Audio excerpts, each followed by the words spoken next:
ఈరోజు Krishna, Guntur, east Godavari, west Godavari, పాత జిల్లాల్లో గ్రాడ్యుయేట్స్ కాన్స్టిట్యున్సీ ఎలక్షన్ జరుగుతున్నాయి. ఉత్తరాంధ్రలో ఎమ్మెల్సీ ఎన్నికలు జరుగుతున్నాయి, అది కూడా టీచర్స్ కాన్స్టిట్యున్సీకి. వీళ్ళందరూ కూడా చదువుకున్న ఓటర్లు. నేను అందరికీ ఒకటే విజ్ఞప్తి చేస్తున్నా, ఓటు వేయడం అనేది మన బాధ్యత.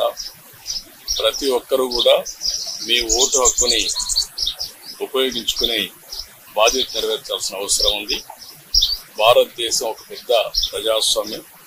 ఈ ప్రజాస్వామ్య దేశంలో ఓటు అనేది ఒక పెద్ద ఆయుధం. మీ అభిప్రాయాలు మీరు చెప్పడానికి కానీ, అదేవిధంగా భారతదేశంలో ప్రజాస్వామ్యాన్ని చైతన్యంగా పెట్టడానికి ఈ ఓటు అనేది ఒక హక్కు కింద తీసుకొని అందరూ కూడా ఒక బాధ్యత కూడా. ఆ విషయం కూడా మనం గుర్తుపెట్టుకోవాల్సిన అవసరం ఉంది. ఎప్పుడైతే ఓటేస్తామో అప్పుడు మనందరం కూడా ఒక చైతన్యవంతమైన ప్రజాస్వామ్యానికి నాంది పలుకుతాం. అది ప్రోగ్రెస్కి కానీ, వెల్ఫేర్కి కానీ, భారతదేశ ప్రతిష్టకి కానీ పనిచేస్తుంది. ఈ ఓటు హక్కు అనేది ప్రతి ఒక్కరూ ఉపయోగించుకోవాల్సిందిగా ప్రతి ఒక్కరికి విజ్ఞప్తి చేస్తుంది.